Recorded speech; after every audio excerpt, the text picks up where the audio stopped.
বিসমিল্লাহির রহমানির রহিম। শুভ সকাল প্রিয় শিক্ষার্থীবৃন্দ, আশা করি সবাই ভালো আছো।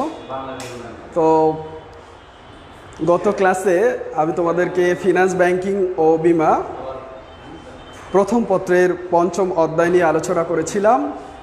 তারই ধারাবাহিকতায় আজকে আমি আলোচনা করতে যাচ্ছি পঞ্চম অধ্যায় নিয়ে। তো পঞ্চম অধ্যায়টি ছিল স্বল্প ও মধ্যমেয়াদী অর্থায়ন। তো স্বল্প মধ্যমেয়াদী অর্থায়নের গত ক্লাসগুলোতে আমরা করেছিলাম ব্যাংক ঋণের ব্যয় কীভাবে নির্ণয় করতে হয় সেটি শিখিয়েছিলাম, এবং ব্যবসায় ঋণের ব্যয় কীভাবে নির্ণয় করতে হয় সেটা শিখছিলাম। তো আজকে আমি যে বিষয়টি তোমাদেরকে শেখাবো সেটি হচ্ছে মিতব্যয়ী ফরমায়েশ পরিমাণ। অর্থাৎ মিতব্যয়ী ফরমায়েশ পরিমাণ বলতে আমরা বুঝে থাকি যে মিতব্যয়ী ফরমায়েশ হচ্ছে এমনই একটি অবস্থা যে ক্ষেত্রে বহন ব্যয় এবং ফরমায়েশ ব্যয় দুটি সর্বনিম্ন হবে। তো এটি আমরা সূত্রের মাধ্যমে দেখিয়েছিলাম। তো মিতব্যয়ী ফরমায়েশ নির্ণয় করা যায় তিনটি প্রক্রিয়ার মাধ্যমে। ফার্স্ট ছিল গাণিতিক পদ্ধতি, দ্বিতীয় ছিল তালিকা পদ্ধতি, তৃতীয় ছিল গ্রাফ বা রেখাচিত্রের মাধ্যমে বা রেখাচিত্র পদ্ধতি। তো আজকে আমরা যেটা শিখব সেটা হচ্ছে গাণিতিক প্রক্রিয়া অর্থাৎ সূত্র ব্যবহার করে কিভাবে মিতব্যয়ী ফরমায়েশ পরিমাণ নির্ণয় করতে হয় সেটি। তো মিতব্যয়ী ফরমায়েশকে আমরা বলি কি ই ও কিউ দিয়ে চিহ্নিত করি, অর্থাৎ economic quantity order of quantity, economic order of quantity, যাকে আমরা বলতে পারি মিতব্যয়ী ফরমায়েশ পরিমাণ। তো এটির অঙ্ক করানো হয়েছিল, তো কালকে কিছুটা সমস্যা থাকার কারণে ওটি শেষ করতে পারিনি, ওটি আবার শুরু করতে যাচ্ছে। তো দেখো, আমি একটা উদ্দীপক লিখবো, এখান থেকে আমরা কোশ্চেনটি সলভ করার চেষ্টা করব। তো আমাদের একটা উদ্দীপক ছিল যে প্রাণ কোম্পানি সে জুস উৎপাদন করে, তো সেক্ষেত্রে তার বার্ষিক চাহিদা কত ছিল, ফরমায়েশ ব্যয় কত ছিল এবং বহন ব্যয় কত ছিল সেটি দেওয়া ছিল। তারপরে আমাদের কোশ্চেন ছিল মিতব্যয়ী ফরমায়েশের পরিমাণ কত, এবং আরেকটি কোশ্চেন ছিল মোট মজুদ ব্যয় কত। তো চলো আমরা ফার্স্ট উদ্দীপকটা লিখব, তারপরে আমরা অঙ্কটা শুরু করব। তো বললাম যে প্রাণ কোম্পানির বার্ষিক চাহিদা, ফার্স্ট আমি শুরু করব বার্ষিক চাহিদা। তো বার্ষিক চাহিদা হচ্ছে ৩,২০০ একক।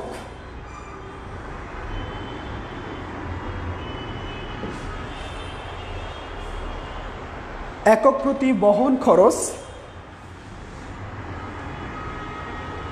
একক প্রতি বহন খরচ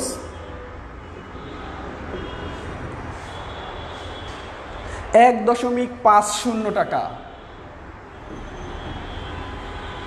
বার্ষিক চাহিদা ৩,২০০ একক, একক প্রতি বহন খরচ ১.৫০ টাকা। একক প্রতি ফরমায়েশ ব্যয়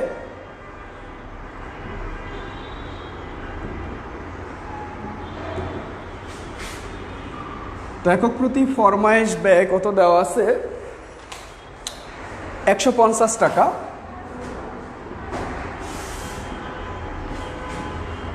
একক প্রতি ক্রয় মূল্য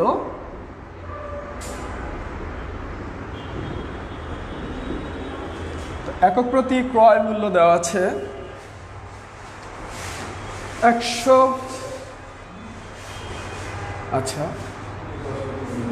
৫০ টাকা দেওয়া আছে। এতটুকু ছিল আমাদের উদ্দীপক। তো এখান থেকে আমরা কোশ্চেন সলভ করব, যেটা হচ্ছে ফার্স্ট গ নাম্বার হচ্ছে মিতব্যয়ী ফরমায়েশের পরিমাণ নির্ণয় করো। মিতব্যয়ী ফরমায়েশ পরিমাণ নির্ণয় করো।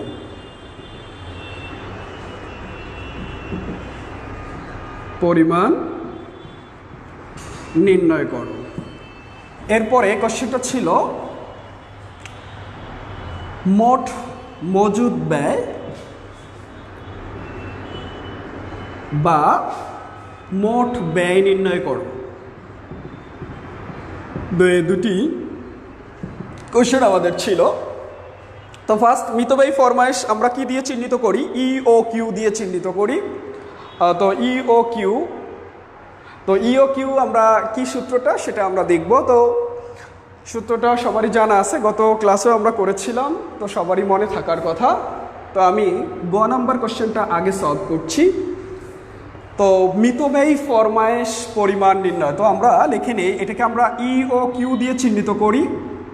ই ও কিউ মানে হচ্ছে ইকোনমিক অর্ডার অফ কোয়ান্টিটি, অর্থাৎ বাংলায় আমরা বলতে পারি মিতব্যয়ী ফরমায়েশ পরিমাণ। এটাকে আমরা সূত্র লিখি √2AO ডিভাইডেড হচ্ছে সি। কোনটাকে কি বলা হয় সেটা আমরা সবাই ভালো করেই জানি, যে এ মানে হচ্ছে কি অ্যানুয়াল ডিমান্ড, অর্থাৎ একটি কোম্পানির বার্ষিক চাহিদাকে এ দ্বারা চিহ্নিত করা হয়। এবং ও মানে হচ্ছে কি অর্ডারিং কস্ট, যেটাকে আমরা বাংলায় বলতে পারি ফরমায়েশ ব্যয়। সি মানে হচ্ছে কি বহন ব্যয় বা বহন খরচ, যেটাকে আমরা বলি ক্যারিং কস্ট। তো এটা আমরা সি দিয়ে চিহ্নিত করি। তো এর মান হচ্ছে এখানে 3200 একক, এবং ও এর মান হচ্ছে 150 টাকা, আর হচ্ছে সি এর মান হচ্ছে 1.50 টাকা। তো আমরা মান বসিয়ে অঙ্কটা করলে আমাদের অঙ্কটা হয়ে যাবে। 2 হচ্ছে সূত্রের 2 ইন্টু 3200 ইন্টু হচ্ছে ও মানে হচ্ছে কত 150, আর ডিভাইডেড সি মানে হচ্ছে 1.50। তো আমরা এটা যদি ক্যালকুলেশন করে ফেলি, অর্থাৎ সবগুলো গুণ করার পর 1.50 যেটা দিয়ে ভাগ করলে আমরা একটা অ্যান্সার পাবো। যে অ্যান্সারটি পাবো সেটাকে আমরা রুট করলে এটার অ্যান্সারটা চলে আসবে। তো আমরা রুট করলে আমাদের কত আসে সেটা দেখব। তো সম্পূর্ণ আমরা ভাগ করার পর আসে হচ্ছে 6,40,000, 6,40,000 টাকা আসে ডিভাইডেড করার পর। তো এটাকে আমরা যদি রুট করে লিখি তখন আমাদের অ্যান্সারটি চলে আসবে 800 একক। তো আমরা মিতব্যয়ী ফরমায়েশ যখন তোমাকে নির্ণয় করতে বলবে অবশ্যই রেজাল্টে কি লিখতে হবে, একক লিখতে হবে। তো আমরা অ্যান্সারটি পেলাম হচ্ছে কত 800 একক। এতটুকু আমরা গ নাম্বারটা বুঝতে পারলাম যে মিতব্যয়ী ফরমায়েশ যদি তোমাকে নির্ণয় করে ফার্স্ট অন তোমাকে সূত্রটি আগে জানতে হবে। তো আমাদের সূত্রটি কি ছিল, E O Q equal √2AO divided C, এটি আমাদের ছিল। তো আমরা এর মান মানি বলতে আমরা বুঝে থাকি বার্ষিক চাহিদা, ও এর মান মানে কি ফরমায়েশ ব্যয়, সি মানি বহন ব্যয়। আর একটা জিনিস এখানে অতিরিক্ত দেওয়া হয়েছে, কেন দেওয়া হয়েছে আসলে এটা, কারণ তোমাকে কনফিউজ করার জন্য একক প্রতি ক্রয় মূল্য এটি কিন্তু কোনো এখানে কাজে আসতেছে না, তারপরও দেওয়া হয়েছে কারণ তুমি যাতে করে ভুল করো সেজন্য কিন্তু এটি দেওয়া হয়েছে। কিছু বাড়তি ইনফরমেশন দেওয়া থাকে যাতে স্টুডেন্টরা ভুল করে, এইটার জন্যই কিন্তু দেওয়া, কিন্তু আমাদের এখানে কিন্তু এটা কোনো কাজে আসতেছে না। ওকে, আমরা গ নাম্বার মিতব্যয়ী ফরমায়েশের পরিমাণ কিভাবে নির্ণয় করে সেটা আমরা বুঝতে পেরেছি। তো তারপরে আমাদের একটা কোশ্চেন ছিল মোট মজুদ ব্যয় অথবা মোট ব্যয় কিভাবে নির্ণয় করে আমরা সেটা দেখব। তো মোট মজুদ ব্যয় তার মানে সম্পূর্ণ ব্যয়টাকে বোঝানো হয়েছে। তো আমি এখানে এই যে সূত্রটা এটির মাধ্যমে আমি 3টা সূত্র শিখব। একটু খেয়াল করবে, একটা কোশ্চেনের মাধ্যমে আমি 3টি কোশ্চেন সলভ করতে পারি, যাতে এটার জন্য আমি তোমাদেরকে এভাবে লিখে দিচ্ছি যে আমরা লিখব মোট মজুদ ব্যয় বা মোট ব্যয় নির্ণয়, মোট মজুদ ব্যয় বা মোট ব্যয় নির্ণয়। তো মোট ব্যয় বলতে পারে বা মোট মজুদ ব্যয় বলতে পারে, তবে একই কথা হবে। তো আমরা কি বলেছিলাম, তা আমাদের কোশ্চেনে দেখো এই মোট মজুদ ব্যয়কে আমরা যদি ইংলিশে বলতে পারি টোটাল কস্ট অর্থাৎ টিসি দিয়ে চিহ্নিত করতে পারি, তো আমরা টিসি লিখলাম। তো এখন খেয়াল করবে মোট মজুদ ব্যয় আসলে কি কি দিয়ে হয়, একটু খেয়াল করো। মোট মজুদ ব্যয় বলতে আমরা বুঝে থাকি ফরমায়েশ ব্যয়, ফরমায়েশ ব্যয় প্লাস বহন ব্যয়। খেয়াল করো বহন ব্যয়, আমি বলেছিলাম এই অঙ্কটা শিখলে আমরা 3টা কোশ্চেন সলভ করতে পারবো। কিভাবে, যদি তোমার পরীক্ষায় আসে ফরমায়েশ ব্যয় নির্ণয় করো তাহলে আমরা এটা কিভাবে বের করে সেটা বের করতে পারবো। যদি বলে বহন ব্যয় বের করো সেটাও আমরা বের করতে পারবো। আবার যদি বলে মোট মজুদ ব্যয় বা মোট ব্যয় নির্ণয় করো সেক্ষেত্রেও কিন্তু আমরা এটা নির্ণয় করতে পারবো। তো দেখো ফরমায়েশ ব্যয়, তো ফরমায়েশ ব্যয়ের একটা সূত্র আছে। তো ফরমায়েশ ব্যয়ের সূত্রটা আমরা কিভাবে লিখব, ফরমায়েশ ব্যয়ের সূত্র হচ্ছে ইও কিউ, খেয়াল করো, ইও কিউ ডিভাইডেড, আমরা ইও কিউ ডিভাইডেড হচ্ছে 2 ইও কিউ, আমরা যদি বলি সরি এটা হবে এরকম, ফরমায়েশ ব্যয় যদি তোমাকে বলে সেক্ষেত্রে আমাদের সূত্রটা এমন যে এ ডিভাইডেড ইও কিউ ইন্টু হচ্ছে ও, যেহেতু ফরমায়েশ ব্যয় সেহেতু এখানে ও আসছে। এরপরে দেখো বহন ব্যয় তোমাকে যদি বলে তখন ইও কিউ ডিভাইডেড হচ্ছে 2 আর এখানে গুণ হচ্ছে সি, সি মানে দেখলে কীভাবে বুঝবো, বহন ব্যয় অর্থাৎ ক্যারিং কস্ট। তাহলে আমি এখানে সূত্র যদি তোমাকে ইন্ডিভিজুয়ালি অর্থাৎ আলাদা আলাদাভাবে বের করতে বলে ফরমায়েশ ব্যয় নির্ণয় করো, সেক্ষেত্রে আমি এতটুকু সূত্র ইউজ করব। যদি তোমাকে বলে বহন ব্যয় বের করো, সেহেতু এই সূত্রটা আমরা ব্যবহার করব। তাহলে আমি একটা সূত্রের মাধ্যমে আমি কিন্তু 3টা অঙ্ক করতে পারবো। তো দেখো এখানে আমরা এর মান আমরা বসাই, এর মান আমাদের সবার আগেই জানা আছে 3200 একক। তো 3200 একক আমরা এখানে লিখলাম। ইও কিউ যেটা আমরা গ নাম্বার কোশ্চেন থেকে পেয়েছি, তো গ নাম্বার কোশ্চেনে কত পেয়েছিলাম মনে আছে? তো আমরা দেখতে পেয়েছিলাম যে 800 একক পেয়েছিলাম, তার মানে এখানে ইও কিউ হচ্ছে কত, 800। এরপর হচ্ছে ও এর মান, ও মানি হচ্ছে কি ফরমায়েশ ব্যয় অর্থাৎ 150 টাকা। এরপরে আসো ইও কিউ যেটা আমাদের বের করেছিলাম, তাহলে কত হলো 800 ডিভাইডেড 2। এরপরে হচ্ছে সি, সি মানে হচ্ছে 1.50। তো এই হচ্ছে আমাদের মানগুলো বসালাম। তারপরে আমরা দুটো আলাদা আলাদাভাবে ক্যালকুলেশন করে যোগ করে আমরা এটার অ্যান্সারটা পেয়ে যাব। তো আমরা আলাদাভাবে বের করে আমরা এটার অ্যান্সার পেয়ে যাব। দেখো আমাদের কত হয় আমরা একটু দেখে নিই। এটুক আলাদা আলাদাভাবে আমরা গুণ করে নিই বা ভাগ করে এটা কত হয় 600। এখানেও আমরা যদি ক্যালকুলেশন করি আলাদাভাবে তাহলে আমাদের এখানে হয় 600, আর এখানেও আলাদাভাবে করলে হয় কত 600, অর্থাৎ তাহলে কত হয় 1200। অর্থাৎ এখানে 1200 টাকা লিখতে হবে। খেয়াল করবে মিতব্যয়ী ফরমায়েশ যখন তোমাকে নির্ণয় করতে বলবে তখন সূত্রে অর্থাৎ অ্যান্সারে আমরা একক লিখব। আবার যখন তোমাকে মোট মজুদ ব্যয় বের করতে বলবে তখন কিন্তু অবশ্যই টাকায় লিখতে হবে। তাহলে আমরা কত অ্যান্সার পেলাম 1200 টাকা। তাহলে আমি আবার বলছি, তোমাকে যদি মোট মজুদ ব্যয় বের করতে বলে তাহলে সেক্ষেত্রে দুটি ব্যয় কিন্তু তোমার জানতে হচ্ছে, ফরমায়েশ ব্যয় এবং বহন ব্যয়। এ দুটি আলাদা আলাদাভাবেও আসতে পারে, সেক্ষেত্রে আমরা এভাবে করে থাকব। তো আশা করি মোট মজুদ ব্যয় বা মোট ব্যয় কিভাবে নির্ণয় করে সেটি তোমরা বুঝতে পেরেছ। তো আজকে আরও একটি বিষয় নিয়ে তোমাদের আলোচনা করব। তো এটা আমরা মিতব্যয়ী ফরমায়েশের পরিমাণ কিভাবে নির্ণয় করে সেটি শিখলাম, এবং মোট মজুদ ব্যয় বা মোট ব্যয় কিভাবে নির্ণয় করে সেটিও শিখলাম।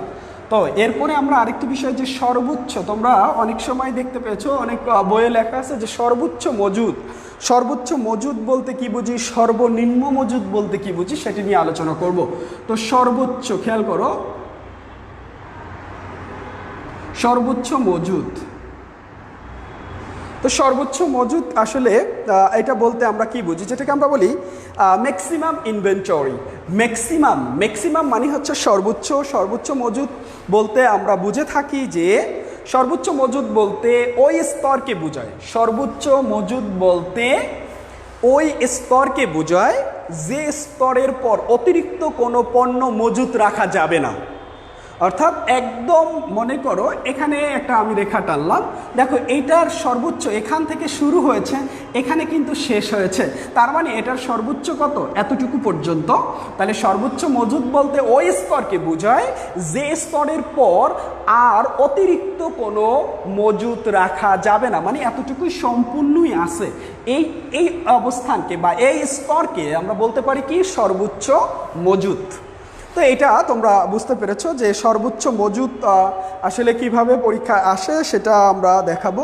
এরপর আর একটা হচ্ছে সর্বনিম্ন মজুদ। তো সর্বনিম্ন মজুদ বলতে কি বুঝি, সর্বনিম্ন মজুদ।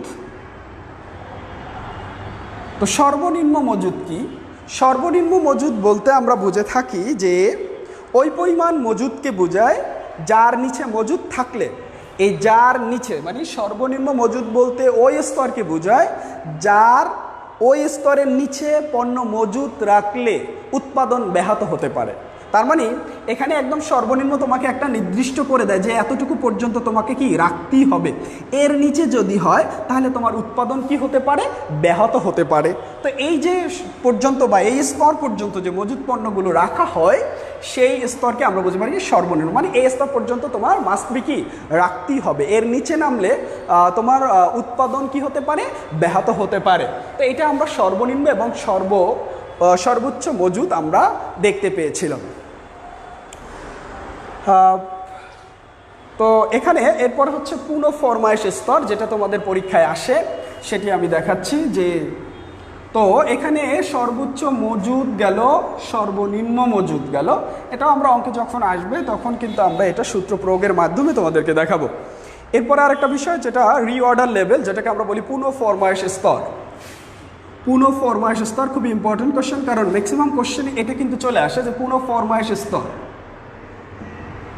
পুনঃ ফরমায়েশ স্তর তো আসলে কি এই পুনঃ ফরমায়েশ মানে কি, এখানে বলা হয়েছে রিঅর্ডার লেভেল, ইংলিশে আমরা বলতে পারি রিঅর্ডার লেভেল।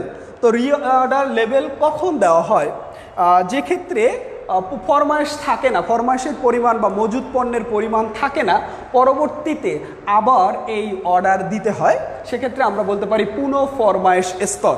তো পুনঃ ফরমায়েশ স্তর বলতে আমরা সেই স্তরকে বুঝি যে স্তরে মজুদ মালের পরিমাণ নেমে আসলে পুনরায় ফরমায়েশ দিতে হয়। মজুদ মালের পরিমাণ যদি নেমে আসে, মজুদ মালের পরিমাণ যদি কমে যায়, সেক্ষেত্রে আবার আমাদের এই ফরমায়েশ অর্ডার দিতে হয় বা অর্ডার করতে হয়, মজুদ পণ্যের অর্ডার করতে হয়। পুনঃ মানে আবার, ফরমায়েশ স্তর যে অর্ডার দিতে হয়।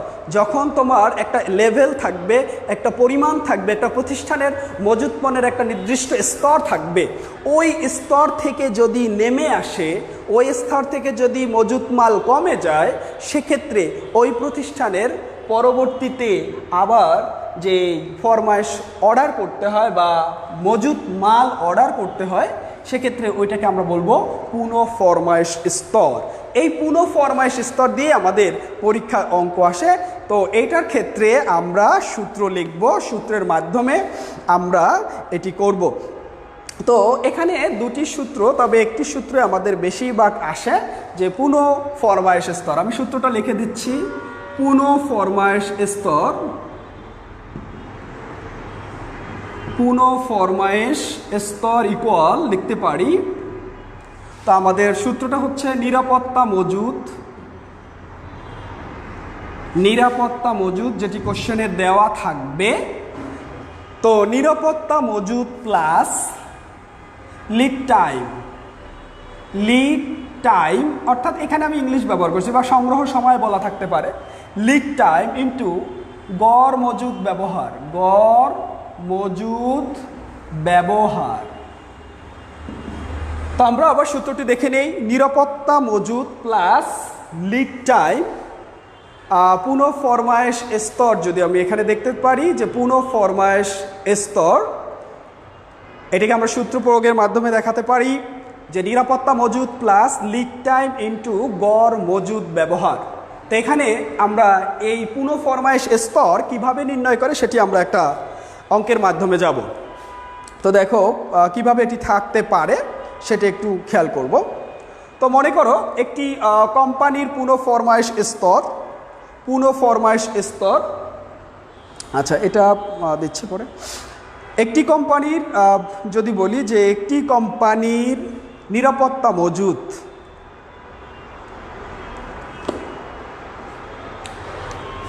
আচ্ছা একটা প্রশ্ন লিখে ফেলি যে একটি কোম্পানির বার্ষিক চাহিদা,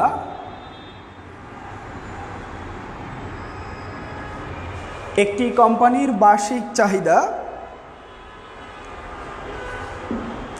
৪৫০০ একক,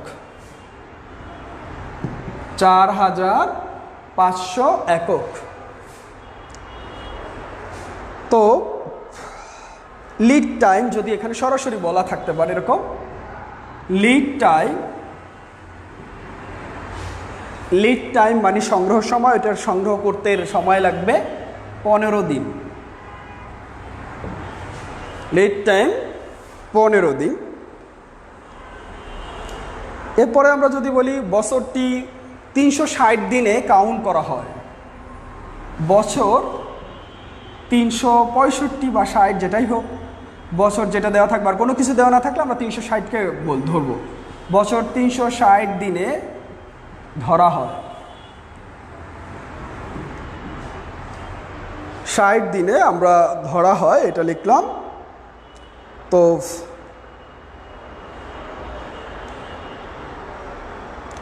এবার হচ্ছে নিরাপত্তা মজুদ, নিরাপত্তা মজুদ এটা যে কোনো একটা ধরে নিতে পারি যে 500 একক।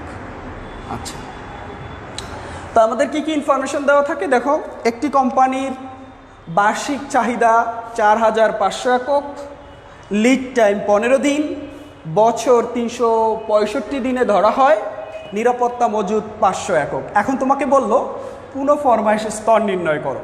তো পুনঃ ফরমাইশ স্তর, এখন আমি যাব যে পুনঃ ফরমাইশ স্তর বের করব। পুনঃ ফরমাইশ স্তর, পুনঃ ফরমাইশ স্তর বলতে আমরা কি বুঝি সেটা আমি বলেছিলাম। তো পুনঃ ফরমাইশ স্তরের সূত্রটা আমাদের জানা আছে, যে আগে আমি লিখেছিলাম নিরাপত্তা মজুদ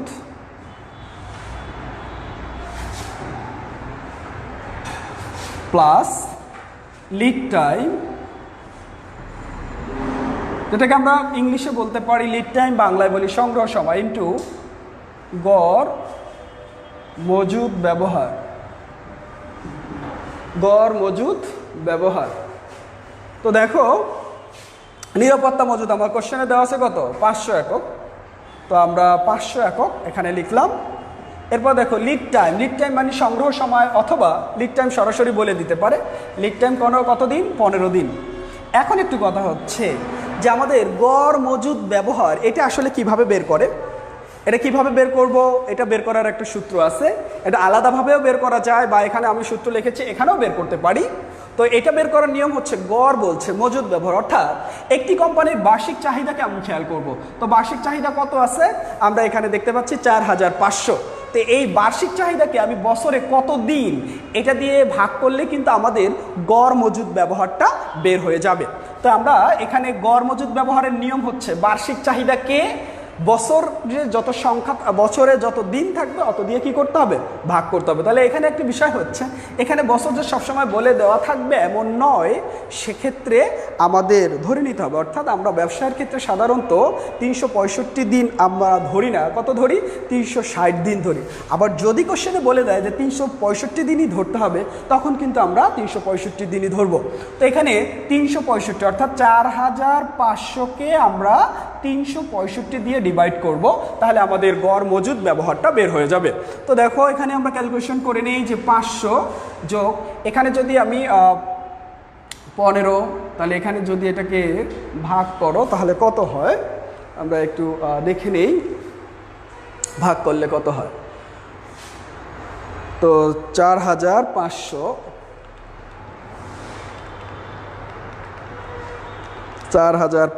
ভাগ হচ্ছে 365।